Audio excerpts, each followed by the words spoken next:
You're listening to the podcast called What No One Knows. I'm your host, Lisa Marie Garcia. Please join us as I talk with some of the most important influencers, from entrepreneurs to C-suites to founders to venture capitalists. You will want to know their answer to the question, what no one knows. Thank you for joining. Hello, this is Lisa Marie Garcia, and thank you for listening to another podcast of What No One Knows. I'm here at the beautiful Tampa Bay Wave Studio 1 in downtown Tampa, and I'm excited to talk about all things tech-related, all things Tampa Bay Wave-related, entrepreneurship-related, and we have a wonderful show for you today. So in studio, I'd like to introduce our guest, Shane Needham. Hello, Shane. Thank you for Lisa. coming here. Thanks for having me. You're welcome. Thanks for being our guest and traveling over the, what do you call that? Look, people call it different, like the bridge. Oh, it's definitely bridge. Or bridges or bridge. Yeah. There's a few of them out there. There's a few of them here. Getting a new one next week, right? Oh, the Howard Franklin opens tomorrow, or I think next week. Yeah. Very good. Yeah. Great. That will definitely help the traffic.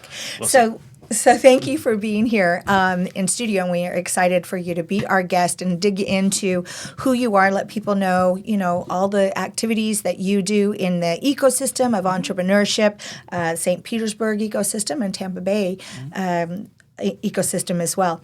So let's just talk about the wave since we happen to be here, and it is a beautiful sunny day today. What I understand is were you actually part of the very first board for Tampa Bay Wave or very early on? Not the first board, but early on. So I started loitering around Tampa Bay Wave probably back in 2012. Linda and I had met on Startup Bus that spring. And through that organization that was actually based in Tampa Bay, in the Wave at that time, just kind of started to get to know the community and really start to enjoy, not only the people in it, but the things that the community was achieving. And then you were on the board for how many years? I was about 4 years, I think, from 2015 to 2019. And then they brought me back starting January of this year for another It's one term. of those things, and you can't leave. You can't leave. Pull you back. Yeah. What really did bring you back? Why did you decide this was a good time? To be honest with you, when I was on the board before, I was also working in a capacity of kind of interim marketing director because I just lost Gracie at that time. And there was a couple of other things I was doing, and it was just a lot. And this was also right around the time that I started my firm. So going away was more, I had to say no to some things to say yes to others, right? So, but fast forward 5 years, the firm is growing, we're doing great. And just through some conversations and through, just a kind of coincidence, Santo came and said, hey, what do you think? And I was like, I do kind of miss it. I miss my friends, and I miss the people, and I miss the work. So, well, and in addition to that, I can only imagine how much the wave has changed, the evolution. Extremely. And I mean, just even looking at hitting the $1 billion mark, I've only been around about the last 3 years, but watching them from afar, what kind of changes have you seen? Yeah, the trajectory, I think, has remained consistent. Even back in the early days when they were just a meetup group and just a group of very committed individuals bringing opportunity and support for people who were looking at entrepreneurship. And this was, at a time when entrepreneurship was just kind of starting to take hold in some areas outside of Silicon Valley. And so the trajectory has always been very, very steep. But I think the momentum over the past 8 years has been remarkable. Finding what has been working, eliminate some of the things that that aren't as relevant or aren't as valuable anymore, and really focusing on where we can do the most good. There's, many times when we all know a business is a living, breathing, entity, right? And as part of that, it also means that, you are going to benefit. If you're smart, if you're wise, if you steer it right, you'll benefit from the time, right? And like you said, I 100% agree from what I've seen that it's always been steadily moving up and not on this plane, but on this plane, and that's due to leadership. very much so. Linda Very much Olson, so. Yes. and also team. Yeah. But I think that some things time are really it's key. And I definitely see them hitting their stride big time at year 11. Yes, yeah. So. And I think, what we've seen with the cohorts kind of starting with tech diversity, I believe that was somewhere around 2014, and then growing these very focused cohorts on specific technologies or industries or verticals, I think they really did. They really did find a stride with these. They're operationally able to do very well, and the quality of the companies that are coming through Wave over the past 4 to 6 years, that has increased exponentially. I think some of the ones that are coming through the Wave now would have ones we could have only hoped to attract. Just and now they're vying to one of the spots. No, 100%. I'd also say the partnerships. As you talk about the cohorts. I was just happened to be in USF Business School this weekend in St. Pete's, and but that's where I've been for the FinTech group and the partnership with USF Business, and that they've hit on many levels and really cultivated, like you said, cultivated the partnerships and what they. Were you at Startup Weekend this week? Yes. Yeah. So was I. Yes. I was were mentor you there? on Saturday. Yeah. Oh, you were. Yeah. Okay. Yeah, I was How popping did around. I miss you? I don't know. It's a big place. You know what it was? I went just for the pitch. Oh, okay. Because I know a couple of the judges on that. Gotcha. But I was wasn't there that Saturday. wonderful? Yeah. Okay. Okay. Yeah, I was there on Sunday. So, okay. So there you go. So enough catch up. Let's end the show. Just kidding. Okay. Well, you talked about Startup Bus, and I do for those of you. People that know that some of the history of the Tampa Bay Wave, as you said, it started as a meetup. But tell me about the Startup Bus and share with people. So the bus was a really interesting experiment for the time. It was. I don't think it's running anymore. I think after COVID, it kind of petered off. But Startup Bus was essentially a hackathon that was all completed on a bus, usually about 3 days. From wherever you started. In the first several years, it was all the buses converged on Austin for South by. And then, of course, like any hackathon, there was a pitch competition and things of that sort. I rode for the first time in 2012. We were fortunate enough to take second place that year out of about 55 teams from Canada, North America, and Mexico. And that kind of was the bug that bit, I guess, that at that time. It's an incredible experience. It is a hackathon layered with, Stockholm syndrome and drama and intrigue. But it really does teach you in a very short period of time about how to remain focused, how to grow resiliency quickly, and how to produce something of meaningful value. So 2015, actually my partner on the bus on 2012, him and I conducted led the Florida bus that year. And then 2019, I rode the bus again as a mentor.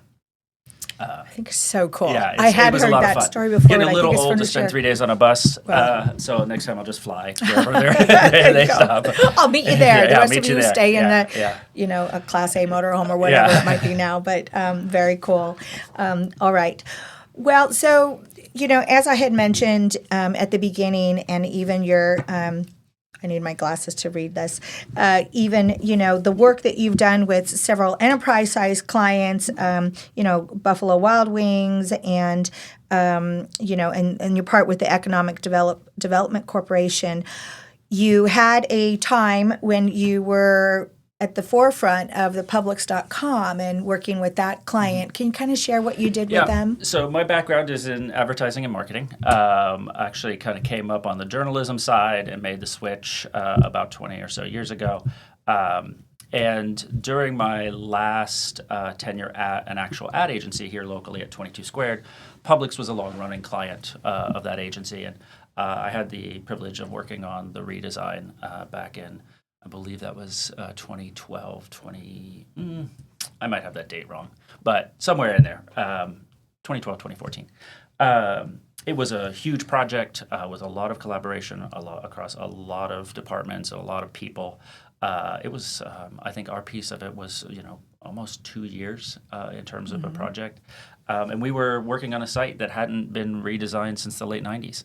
And of course, Publix being the beloved brand here in Florida and the Southeast region that it is, it was time for their brand to for their digital presence to catch up, and they worked with the agency to bring that forward. We worked on everything from UX to technical requirements to functionality, and then the internal Publix team did most of the build. So you mentioned that it was a 2-year engagement, and what do you think? I've had in the company I'm with now, it's maybe a year-long engagement, but I've had those clients, enterprise size, that it is a long-term engagement. And really, to me, from my perspective, it's really two different types of relationships. What would you say, in your experience, the differences are in long-term engagements versus shorter term? Well, there was such an established relationship between that brand and the agency. I think at its peak, Publix had been with 22 Squared for somewhere like 37 years. That's very long term. So it was a very long term, and in this day and age, a brand of that size being with one agency for that long is nearly unheard of. That's right. So the relationship that existed is what helped it make it successful. So 2 years in relation to 37 seems like a small project, right? But I think even in our practice now with my firm, a 2-year project is relatively long. We worked on WMNF and their rebrand and website about 1.5 years ago, and that was about a 11-month project from start to finish. And I think what we really like about those kind of longer term engagements is the relationship building that exists. You're kind of in the trenches day to day. You're dealing with everything, from what is working great and what is not. Even as you mentioned, we just launched the rebrand for the St. Pete Economic Development Corp. We're doing our wrap up tomorrow with Anne and her team. And we're actually a little melancholy about it because we've just spent the past 7 months together, and we're already talking about what maybe we can do next, because we've just gotten to know each other so well. And when you work with those kind of tight-knit teams, whether it's a big brand like Publix or, a smaller brand like the M&F, those relationships go a long way. Well, and what you said was key there in terms of the relationship build and the relationship knowledge. Sometimes, you don't really get to know your client, or really they might be not always forthcoming on really what their paramount concerns or needs are until you're able to dig more. And usually, sometimes that takes time. Yeah. And then once you find that, that's really where you're going. You're able to serve them better, right? Exactly. And then you're able to communicate with them better too. Yeah. So it is, it's definitely a two-way street when Very much so. And it also, I think, as a business owner, tell me if you'll agree with this, or as a representative for your own company or whatever it happens to be, it also gives you the responsibility to make sure that you're really responding to them in the way that they need you to respond to. Yes. As opposed to maybe your standard way that works for maybe 80% of your clients. So I think it's a good stretching thing on both sides. Our firm's been, we'll be 7 in August. We'll be 7 years in August. And one thing that I found is there's no client that acts just like another one. They all have different needs. They all have different approaches. They all have different preferences. And when I started the firm in 2018, the thesis was, I just come out of 16 years in agency life. I was just pounding my fists on the table. I don't want to be an agency. I don't want to be an agency. I don't want to be an agency. But after a little bit of time, if it looks like an agency, it smells like an agency, it acts like an agency. But and it's kind of where the name came from is, an agent is somebody who is a partner for sure, who is acting on someone's behalf, but a co-conspirator is a little bit more invested, right? And so that's kind of where some of the naming came from. Also, I've just always loved spy movies and intrigue stuff. So it kind of fit me brand-wise. But it was really that we didn't want to just say we were partners. We wanted to inherently begin the relationship as partners. And I think we've seen that. We have clients we worked with in the early days. We still are in touch with them, even though they've moved on to larger agencies and they've grown beyond their needs with us. Those relationships are really key, and it's because we start with the assumption that we're going to work together and not that we're working just on your behalf. So I'm going to come back to the name because you stole my thunder because I love that name. So I'm going to come back to it in a moment. But Coconspirator. But have you had clients that you didn't, that weren't amicable to the being a team and all of that, or resisted or that? How did you handle that? There's always clients that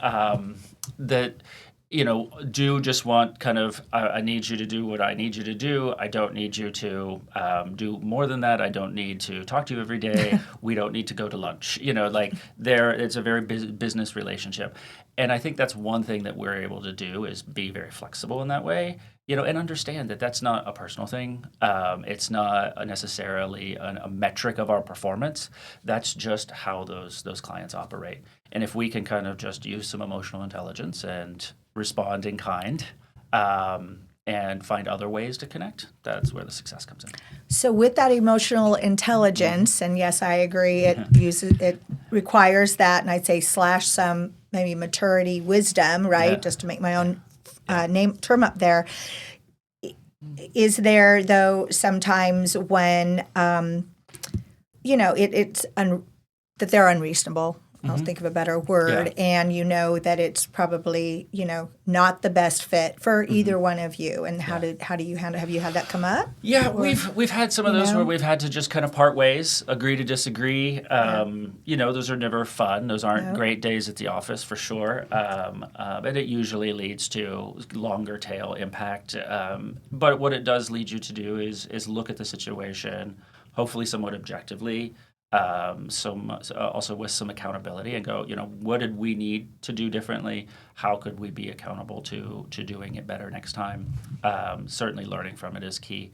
But I think in terms of just that communication and relationship, not everything was supposed to last forever. Not everything is supposed to work exactly the way it's supposed to. So I think also just kind of being a little bit detached from outcomes when those things come up kind of helps build a little bit of resiliency, I think.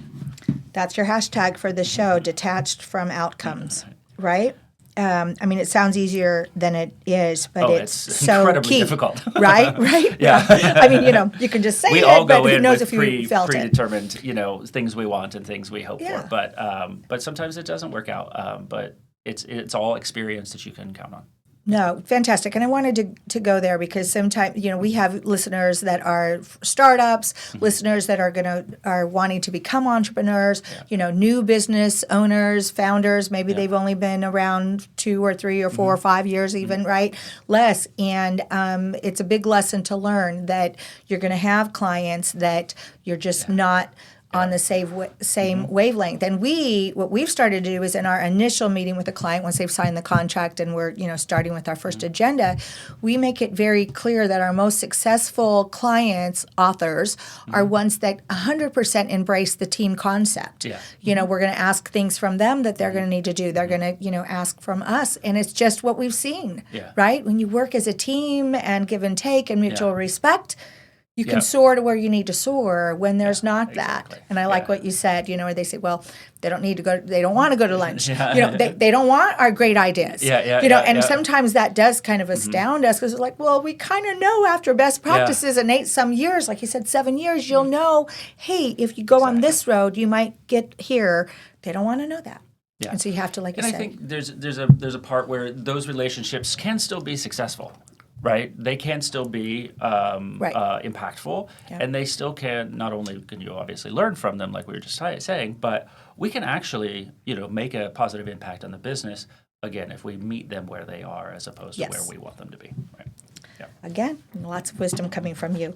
So, what I wanted to talk to you about then, thank you for that, is let's talk about I said I'd come back to your name, so I want to come back to the name because when I read the name when we first met, I'm just like, I just love it. Co-conspirator, so good. And I love how you kind of twist it around as a positive thing as opposed to people think it's negative. So, it does have a little bit of a negative connotation, especially, I would say in more recent history. Unfortunately, we've suffered some of that, a little bit of bad perception, but we were here first, so that's all we have. But the name, when I first started, when I left my last agency and continued to kind of, my intention was to work freelance, and then one thing kind of led to another and led to another. I wish I could say this was all part of the master plan, and it absolutely wasn't. But I got to the point where it's like, okay, well, we gotta we got to put a container around this thing.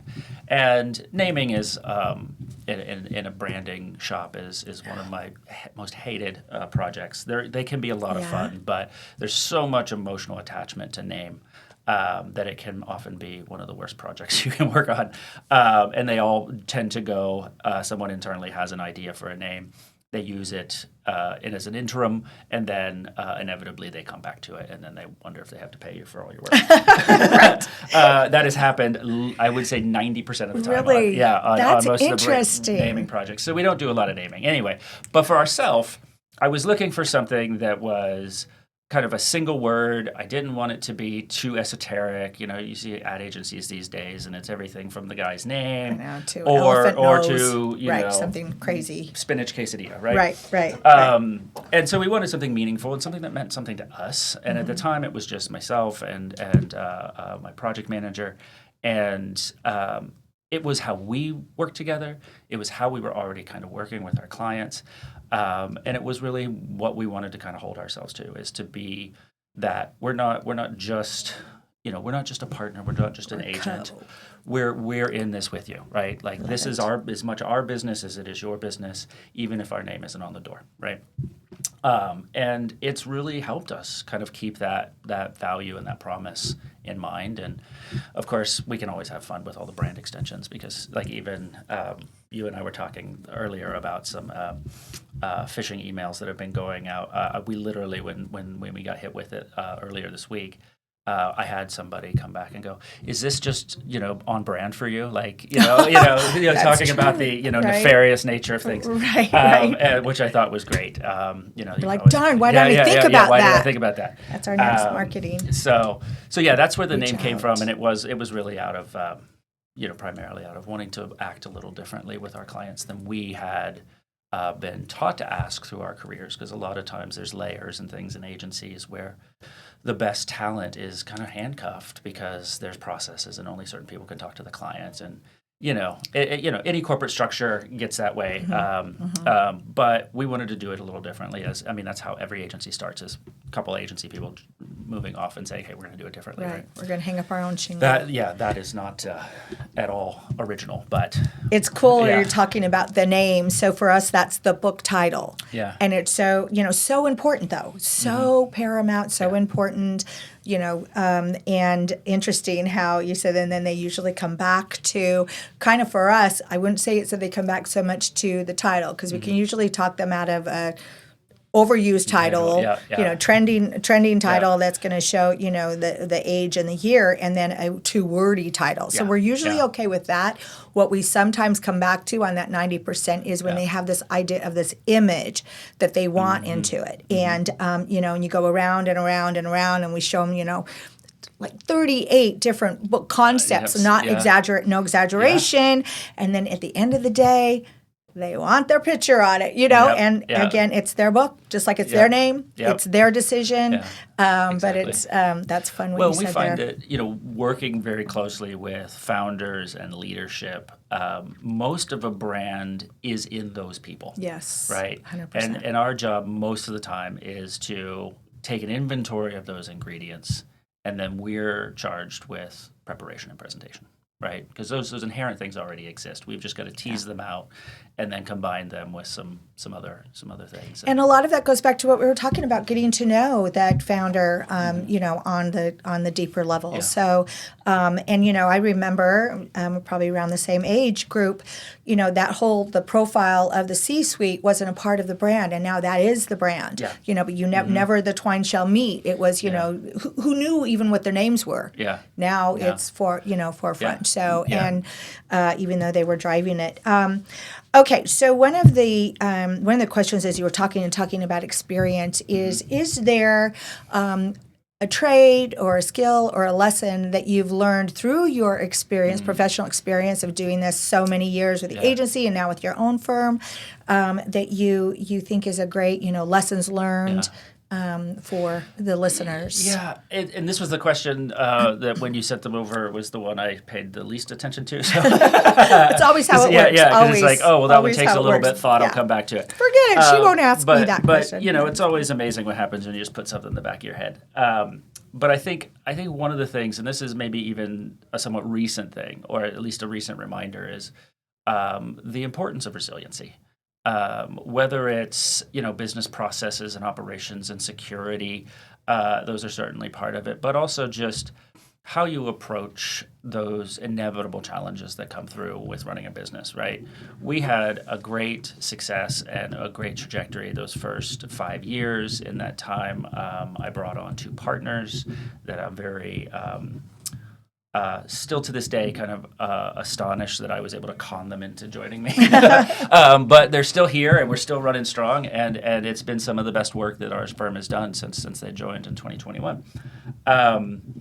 But in that time, the more people involved, the more things they're working on, the more opportunity there is for something to, a hiccup or something to go wrong, or for us to misstep, or just market conditions change, and you got to figure out how to manage that cash flow, or, like that sort of thing. All of those things seem to happen last year for us, but coming through those, and as stressful and as sometimes distracting as those can be, what I felt is you have to go through some of that, and you have to go through it a few times to build resiliency, because you have to have that experience of having gone through it to understand there are A, things you can do, also B, sometimes the best thing to do is nothing, and C, to know that the clock will keep ticking and you will be on the other side of this at some point. 100%. And I think that while it's very hard to learn in the moment, in hindsight, the more of those strengthening exercises that you can do, not necessarily on purpose, you don't want to go through strife on purpose, but the more when those things happen is always look for that opportunity to, how is this going to make me more resilient for the next one?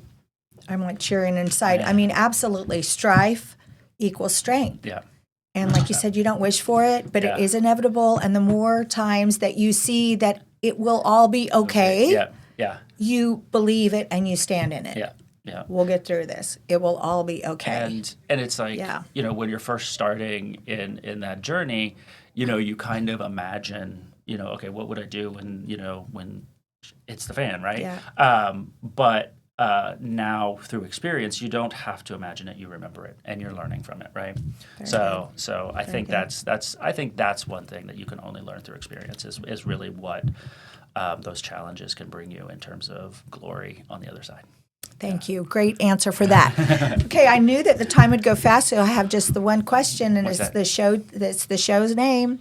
Yep. So now I'm asking you to reveal what maybe very little to no humans know. Tell us what no one knows, please. No Shane? one. I can't say no one because there is a small group, but outside of my work with the ecosystem and my work with my firm, to say nothing of the other fun stuff I like to do, I'm a pickle maker.